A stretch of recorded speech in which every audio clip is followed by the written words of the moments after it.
Dear students, अस्सलाम वालेकुम। कर रहें, महफूज रहें, मंजिल की जानिब बढ़ते रहें। Today is 4 June and the day is Thursday. आज हम यूनिट नंबर 6 के story of a wheat grain उसका बुक वर्क करने जा रहे हैं। बुक वर्क पेज नंबर 41, 42 और 43। इसकी डायरी भी आज की यूनिट नंबर 6 की बुक वर्क है जो कि आपने बुक पे लिखना है। आइए चलते हैं हम अपनी बुक की तरफ। Now open your page number 41। Page number 41 पे सबसे पहले आपके पास है कि tick the atoms that we get from wheat grains. उन चीज़ों पे टिक करें, उन प्रोडक्ट्स पे जो कि व्हीट ग्रेन्स यानी कि गंदम अनाज की मदद से बनती हैं। सबसे पहला है आपके पास sandwich, tick. Eggs cross, milk cross, fish cross, bread tick, pancake tick, buns tick, apple cross, carrot cross, flour tick, jelly cross, sweet cross, chocolate cross, macaroni cross, rolls cross, cereal tick, cream cross, ice cream cross, juice cross, onion cross, noodles cross, biscuits tick, water cross, coke cross. इसी से नीचे आपके पास question number 4 है। Question number 4 में make mark the right answer from the given choices. The first one has been done for you. ये आपने to option पे टिक लगाना है कि फर्स्ट है आपके पास which product is destroying the environment, कि कौन सी ऐसी चीज़ है, कौन सी ऐसी प्रोडक्ट है जो आपके इन्वायरमेंट, आपके माहौल को तबाह कर रही है। ऑप्शन है आपके पास food, plastic bags, grain, rice. और आपका ट्रू ऑप्शन है प्लास्टिक बैग्स यानी कि प्लास्टिक के थैले। What do the people throw into the farms. लोग क्या खेत में फेंकते थे। Paper, shopping bags, toys, shoes. Shopping bags. Third point है आपके पास what is created when plastic bags and garbage is burn. जब प्लास्टिक बैग्स यानी कि प्लास्टिक के थैले और कूड़े को जलाया जाता है तो क्या चीज़ प्रोड्यूस होती है, क्रिएट होती है। पहला ऑप्शन है आपके पास black smoke, oxygen, fresh air या क्लाउड्स। तो आपका ट्रू ऑप्शन है ब्लैक स्मोक यानी कि काला धुआं या गंदी फ़िज़ा में जो एक काला धुआं आप देखते हैं जाते हुए, जो हमारी फ़िज़ा को आलूदा करता है। इसी से नीचे आपके पास ग्रामर क्वेश्चन है। Insert consonants in the words below and learn their spellings. Consonants वो होते हैं जैसे कि आपके पास वोवल्स लेटर्स होते हैं ए, ई, आई, ओ, यू। इसके अलावा जितने भी आपके अल्फ़ाबेट्स होते हैं वो आपके कॉन्सोनेंट्स होते हैं। जैसे आपके पास फर्स्ट वर्ड यहाँ पे है ब्लैक, तो इसमें कॉन्सोनेंट आपका है एल। सेकेंड वर्ड यहाँ पे आपका सेफ है, तो यहाँ पे आपकी इस ब्लैंक में आएगा वी। यहाँ पे आपके पास ब्लैंक जो खाली है उसमें आएगा डब्ल्यू, तो ये वर्ड बन जाएगा शोविंग। फिर आपके पास जो ब्लैक है इस पर आपने एम डालना, तो ये बन जाएगा smoke. And then last word is scare, इसमें आपने आर डालना है। नेक्स्ट पेज नंबर 42 पे आपके पास है match the words in column A with their opposites in column B and write them in column C. यानी कि जो फर्स्ट वर्ड आपके यहाँ पे रिटन फॉर्म में आपके पास मौजूद है, आपने इनको इसके ऑपोजिट मिलाना है। जैसे कि यहाँ पे आपके फर्स्ट वर्ड है क्लीन। क्लीन मीन साफ़ सुथरा, तो इसको आपने डर्टी मीन गंदा से मिला देना है। फ्रेश मीन तरोताज़ा, रोटन मीन बासी। लाइट मीन हल्का, डार्क मीन गाढ़ा या तेज़। हेल्दी मीन सेहतमंद, वीक मीन कमज़ोर। रिक्वेस्ट मीन दरख्वास्त करना, कमांड मीन हुक्म देना। नेचुरल मीन कुदरती को आप मिलाएंगे अननेचुरल के साथ, यानी कि जो कुदरत के तौर पर ना हो, जैसे कि जो मैन मेड मटेरियल्स होते हैं। सेफ मीन महफूज रखना। डिस्ट्रॉय मीन तबाह करना या ख़त्म कर देना। फ्रेंड मीन दोस्त। एनिमी मीन दुश्मन। इसके ट्रू ऑप्शंस जो हैं वो आपने इस कॉलम सी में पुट करने हैं। इसी से नीचे आपके पास है fill in the blanks in the middle और at the end of the following words with digraph. The first two have been done for you. Digraph क्या आता है कि दो ऐसे वर्ड्स जो मिलकर एक ही साउंड प्रोड्यूस करें। जैसे कि ओ है तो आपने जब दो वर्ड्स इसके बनाए, मून, रूम। टी एच है तो डैट, दोस्त। A R farm, dark. T H thing. E ship, deep. O W blow, grow. C K chick, kick. इसी से नीचे आपके पास हैं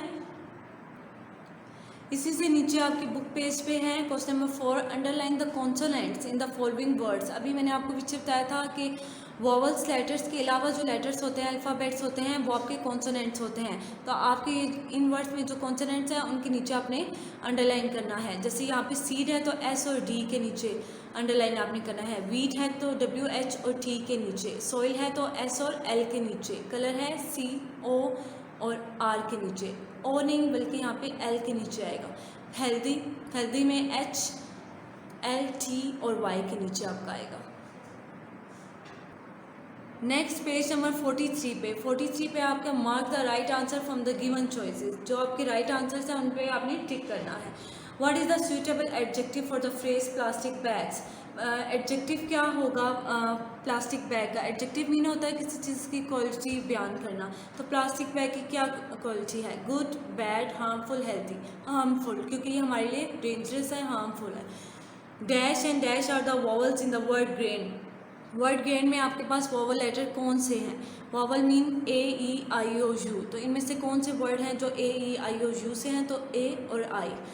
नेक्स्ट है आपके पास what type of noun is a word nature. Noun कौन से नेचर वर्ड जो है वो कौन सा नाउन है? Simple noun, proper noun, special noun या कॉमन नाउन? तो इट्स अ प्रॉपर नाउन।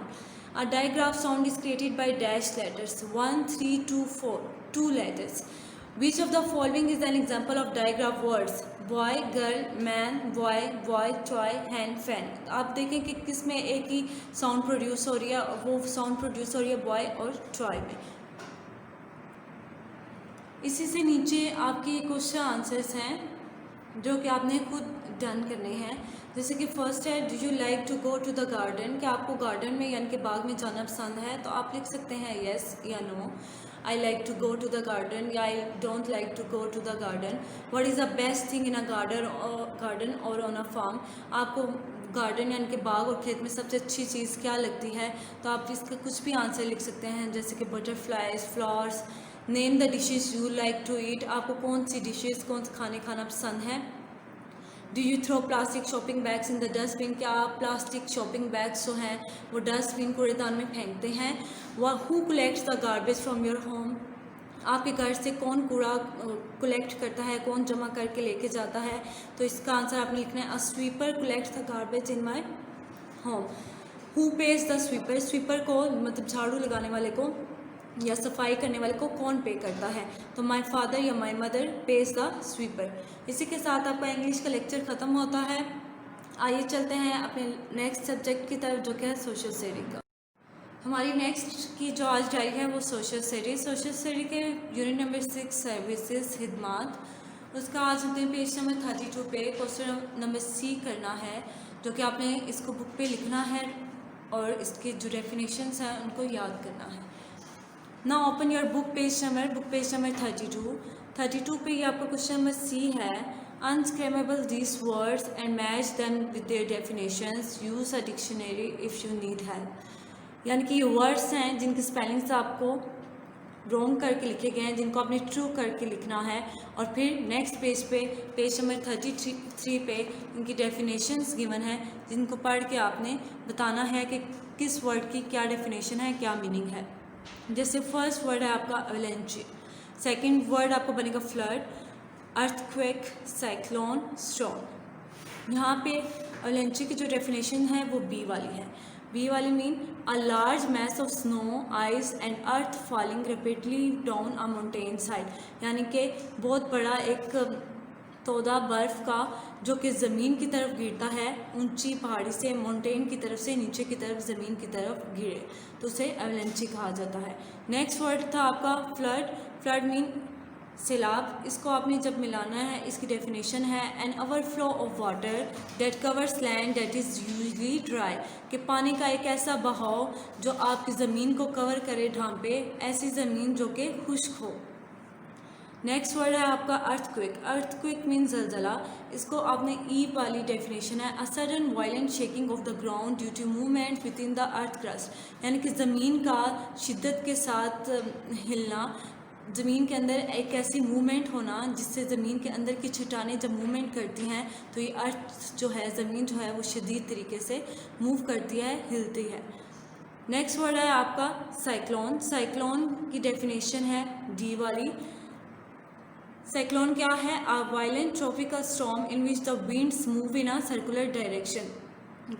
एक ऐसा शदीद तूफ़ान, शदीद गर्म तूफ़ान जिसकी हवाएं जो हैं वो एक ही गर्दिश में यानी कि एक ही जगह पे मूव करती हैं, सर्कुलर डायरेक्शन यानी कि एक ही सिमत में घूमती हैं और इसकी हवाएं जो हैं वो तेज़ और गर्म होती हैं। नेक्स्ट वर्ड है आपका स्टॉर्म। स्टॉर्म मीन तूफ़ान। स्टॉर्म की डेफिनेशन सी है स्ट्रॉन्ग विंड्स विथ रेन और snow and thunder and lightning, यानी कि बहुत तेज़ हवाओं का चलना, बारिश होना, साथ बर्फ़ पड़ना और बादलों का गरजना या चमकना। इसी के साथ आपको स्टडी का लेक्चर ख़त्म होता है। आइए चलते हैं अपने नेक्स्ट लेक्चर की तरफ। हमारा नेक्स्ट लेक्चर है साइंस का। साइंस के unit number 5 life cycle of a plant, पौधों की जिंदगी का दौरानिया। आज इसकी डायरी है आपकी यूनिट 5 पेज नंबर 44 की लेबलिंग जो आपने कॉपी पे ड्रॉ करनी है। ये लेबलिंग है आपकी कि सबसे पहले आप देखें कि ज़मीन में आप एक बीज बोते हैं, लाइक सीड, बीज को सीड कहते हैं, बोते हैं। उसके बाद the seed begins to grow, seed जो है, बीज जो है वो बढ़ना शुरू होता है। नेक्स्ट स्टेप्स का क्या होता है कि the root appears and begins to grow, कि उस सीड में रूट्स यानी कि जड़ें जो है अपीयर्स नमदार होना शुरू हो जाती हैं और वो बढ़ना शुरू हो जाती हैं। फोर्थ स्टेप में आप देखेंगे कि the shoot pushes up and begins to grow. Shoot वो हिस्सा होता है पौधे का जो ज़मीन से जितना हिस्सा पौधे का बाहर होता है उसको शूट कहा जाता है। तो वो हिस्सा यानी कि रूट्स जो है उसको पुश करते हैं और शूट के जरिए वो बाहर आना शुरू होती है, प्लांट बाहर आना शुरू होता है और वो बढ़ना शुरू हो जाता है। नेक्स्ट है आपका tiny roots take in water, जो पानी में, जो मिट्टी में आपके रूट्स होते हैं, जो सीड होता है, जो रूट्स नीचे छोटी रूट्स होती हैं, छोटी छोटी रूट्स जो ग्रो हो रही होती हैं, वो पानी लेती हैं ज़मीन में। फिर लास्ट स्टेप आपका the shoot grows green leaves, shoot जो है वो ग्रो करते हैं ग्रीन लीव्स में तब्दील होना शुरू हो जाते हैं यानी कि नशुमा पाना शुरू हो जाते हैं। इसी के बाद आपका जो स्टेप होता है, इन्हीं में जब लीव्स में फ्लावर्स वगैरह बढ़ना शुरू होते हैं, उन्हीं लीव्स में से जो फ्लावर्स हैं उनसे फिर फ्रूट्स निकलते हैं और उसी से सीड जब दोबारा गिरते हैं और दोबारा से फिर यही प्रोसेस होना शुरू हो जाता है। आपने इस लेबलिंग को कॉपी पे ड्रॉ करना है, डायग्राम को कॉपी पे ड्रॉ करना है, इसको लेबल करना है अच्छे से और इसको याद भी करना है। आइए चलते हैं अपनी नेक्स्ट टाइप की तरफ जो कि है मैथ्स। मैथ्स में आज हम पढ़ेंगे डिवीजन, फ्रैक्शंस एंड डिविजन्स। एक लड़का है आदिल, उसके पास पेंसिल्स का एक सेट है जो कि उसने 4 ग्रुप्स में डिवाइड किया है। टोटल ग्रुप्स उसके पास, पेंसिल्स उसके पास 12 हैं। उसने उस पेंसिल को 4 हिस्सों में तकसीम किया है। हर हिस्से में अब हमने ये फाइंड करना है कि टोटल उसके पास 12 पेंसिल्स हैं और उसने 4 ग्रुप्स बना लिए, तो उसने हर ग्रुप में कितनी पेंसिल्स रखी होंगी। तो it's easy, Adil can find the answer easily. 12 pencils divided into 4 equal groups. अगर हम 12 को अंदर रखते हैं ब्रैकेट के और 4 को बाहर रखते हैं, यानी कि हम 4 का टेबल पढ़ते हैं कि 12 कितने टाइम्स आता है, तो हमें इजीली पता चल जाता है कि 3 पेंसिल्स इन ईच ग्रुप के 4 3s are 12. 12 is divided by 4 is equals to 3. तो हमें पता चल गया कि उसने हर ग्रुप में 3 पेंसिलें रखी हैं। इसी से रिलेटेड मैं आपको आज क्वेश्चंस करवाने लगी हूँ। सबसे पहला है 1/2 of 6 cakes, यानी कि 6 cakes का हाफ कितना होगा। तो यहाँ पे 6 जो बड़ा है आपने वो सबसे पहले लिखना ब्रैकेट में, डिवाइड का साइन। जब आपके पास इस एंगल में वैल्यू हो तो इसमें ये डिवाइड हो रहे हैं। डिवाइड 2 आपके साथ लिखा 6 ब्रैकेट के अंदर और 2/2 का जब आपने टेबल पढ़ा तो आपको पता चला कि 2 3 6 होता है। तो आपके पास कितने केक आ गए? 3 cakes. How many hours? Hours कितने होते हैं? 1 डे में 24 आवर्स होते हैं। तो जब आपके पास 1/3 डे आ गए, 1/3 डे, तो आपको ये पता है कि एक दिन में 24 घंटे होते हैं। तो आपने डे की जगह लिखा 24, उसको डिवाइड किया आपने 3 के साथ, तो आपको आंसर आया। जैसे आपने 24 ब्रैकेट के अंदर लिखा, 3/2 लिखा। जब आपने 3 का टेबल पढ़ना है तो आपने पहला डिजिट देखा कि पहला डिजिट तो आपके पास 2 है, यानी कि 2 तो छोटा है 3 से, तो आपने साथ दूसरा डिजिट मिलाया तो ये मिलके बन गया 24। तो 3 8 24 और वो पूरा कैंसिल हो गया। तो आपको पता चला कि 8 आवर्स। नीचे आपके पास क्वेश्चन है how many minutes are in, minutes कितने हैं, एक घंटे में कितने मिनट्स होते हैं? एक घंटे में 60 मिनट्स होते हैं। ये चीज़ें आपको याद रखनी है कि 1 day is equal to 24 hours होता है और 1 hour is equal to 60 minutes होता है। यहाँ पे 1/4 आवर था, आर की जगह आपने लिखा 60, इसको डिवाइड किया आपने 4 के साथ। आपने ब्रैकेट के अंदर रखा 64 बाई 4 1 4। 6 में से 4 जब आपने माइनस किया आपके पास 2 आ गया। ये 0 जो आपके पास 7 था ये आपने उतारा इस 2 को बड़ा करने के लिए, तो ये मिल के बन गया 20। तो 4 5 20, ये पूरा कैंसिल हो गया। आपको पता चला कि आंसर आपके पास कितने मिनट्स आए, 50 मिनट्स। नेक्स्ट आपका जो क्वेश्चन पेज नंबर 120 पे है कि how many days are in.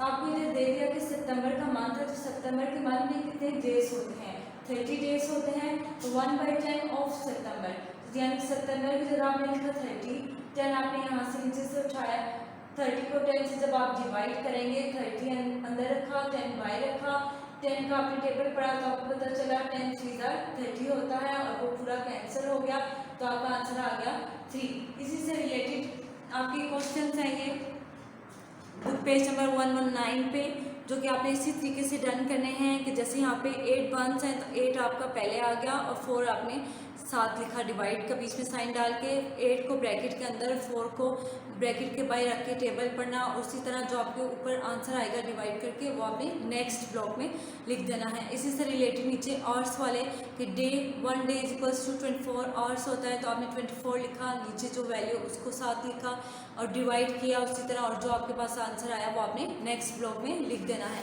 Page 120 पे भी सेम मेथड है कि और सितंबर वाला जो आपको यहाँ पे भी ब्रीफ किया गया है, 1 hour is equals to 60 minutes होता है। आपने इसी से रिलेटेड इसी से देख के करने हैं। इसी से नीचे आपके ये जो क्वेश्चन है सितंबर का में जो डेज होते हैं, टोटल मंथ जो है वो 30 डेज़ के इक्वल है, तो आपने इसी से रिलेटेड सितंबर है तो सितंबर आपने 30 लिखा और जो नीचे वैल्यूज गिवन है उससे साथ डिवाइड किया, और जो आंसर आपके पास आएगा वो आपने नेक्स्ट ब्लॉक पे लिखना है। ये आपने बुक पे करने हैं और इनको अच्छे से इनकी बुक पे करके इनकी प्रैक्टिस करनी है रफ रजिस्टर्स पे। नीट कॉपी पे भी जो आपको क्वेश्चंस मेंशन हैं वो आपने नीट कॉपी पे भी करने हैं जो आपको डायरी पे मेंशन है। इसी के साथ आपकी आज की 4 जून की डायरी ख़त्म होती है एंड अल्लाह हाफिज़।